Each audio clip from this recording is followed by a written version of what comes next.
السلام علیکم ورحمۃ اللہ وبرکاتہ۔ خاندان اور خون کی پہچان۔ سلطان محمود غزنوی کا دربار لگا ہوا تھا۔ دربار میں ہزاروں افراد شریک تھے، جن میں اولیاء، قطب اور ابدال بھی تھے۔ سلطان محمود نے سب کو مخاطب کر کے کہا، کوئی شخص مجھے حضرت خضر علیہ السلام کی زیارت کرا سکتا ہے؟ سب خاموش رہے۔ دربار میں بیٹھا ایک غریب دیہاتی کھڑا ہوا اور کہا، میں زیارت کرا سکتا ہوں۔ سلطان نے شرائط پوچھی تو عرض کرنے لگا، 6 ماہ دریا کے کنارے چلہ کاٹنا ہوگا، لیکن میں ایک غریب آدمی ہوں، میرے گھر کا خرچہ آپ کو اٹھانا ہوگا۔ سلطان نے شرط منظور کر لی۔ اس شخص کو چلہ کے لیے بھیج دیا گیا اور گھر کا خرچہ بادشاہ کے ذمے ہو گیا۔ 6 ماہ گزرنے کے بعد سلطان نے اس شخص کو دربار میں حاضر کیا اور پوچھا تو دیہاتی کہنے لگا، حضور، کچھ وظائف الٹے ہو گئے ہیں، لہٰذا 6 ماہ مزید لگیں گے۔ مزید 6 ماہ گزرنے کے بعد سلطان محمود کے دربار میں اس شخص کو دوبارہ پیش کیا گیا تو بادشاہ نے پوچھا، میرے کام کا کیا ہوا؟ یہ بات سن کر دیہاتی کہنے لگا، بادشاہ سلامت، کہاں میں گنہگار اور کہاں حضرت خضر علیہ السلام، میں نے آپ سے جھوٹ بولا تھا، میرے گھر کا خرچہ پورا نہیں ہو رہا تھا، بچے بھوک سے مر رہے تھے، اس لیے ایسا کرنے پر مجبور ہوا۔ سلطان محمود غزنوی نے اپنے ایک وزیر کو کھڑا کیا اور پوچھا، اس شخص کی سزا کیا ہے؟ وزیر نے کہا، بادشاہ سلامت، اس شخص نے بادشاہ کے ساتھ جھوٹ بولا ہے، لہٰذا اس کا گلا کاٹ دیا جائے۔ دربار میں ایک نورانی چہرے والے بزرگ بھی تشریف فرما تھے۔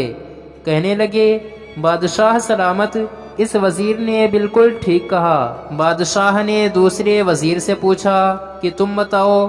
اس نے کہا، بادشاہ سلامت، اس شخص نے بادشاہ کے ساتھ فراڈ کیا ہے، اس کا گلا نہ کاٹا جائے بلکہ اسے کتوں کے آگے ڈال دیا جائے تاکہ یہ ذلیل ہو کر مرے، اسے مرنے میں کچھ وقت تو لگے۔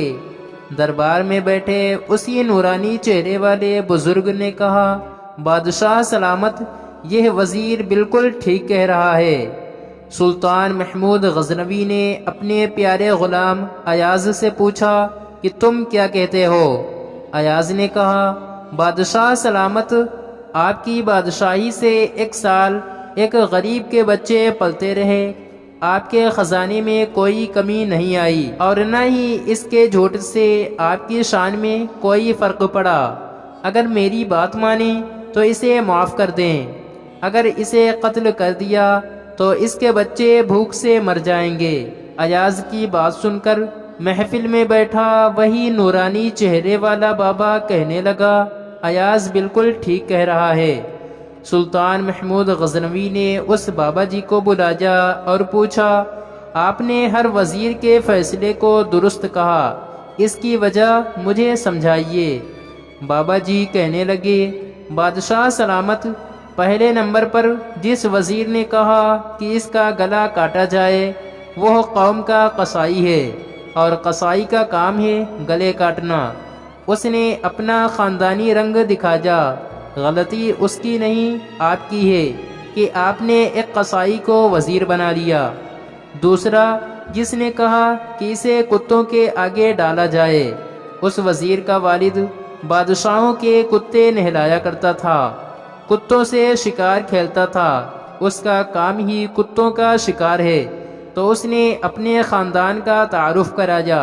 آپ کی غلطی یہ ہے کہ ایسے شخص کو وزارت دی، جہاں ایسے لوگ وزیر ہوں وہاں لوگوں نے بھوک سے ہی مرنا ہے۔ اور تیسرا، ایاز نے جو فیصلہ کیا تو سلطان محمود سنو، ایاز سید زادہ ہے، سید کی شان یہ ہے کہ سید اپنا سارا خاندان کربلا میں ذبح کرا دیتا ہے مگر بدلہ لینے کا کبھی نہیں سوچتا۔ سلطان محمود اپنی کرسی سے کھڑا ہو جاتا ہے اور ایاز کو مخاطب کر کے کہتا ہے، ایاز، تم نے آج تک مجھے کیوں نہیں بتایا کہ تم سید ہو؟ ایاز کہتا ہے آج تک کسی کو اس بات کا علم نہ تھا کہ ایاز سید ہے، لیکن آج بابا جی نے میرا راز کھولا۔ آج میں بھی ایک راز کھول دیتا ہوں۔ اے بادشاہ سلامت، یہ بابا کوئی عام ہستی نہیں، یہی حضرت خضر علیہ السلام ہے۔ مزید اچھی ویڈیوز دیکھنے کے لیے ویڈیو کو لائک اور چینل کو بھی سبسکرائب کریں۔ شکریہ۔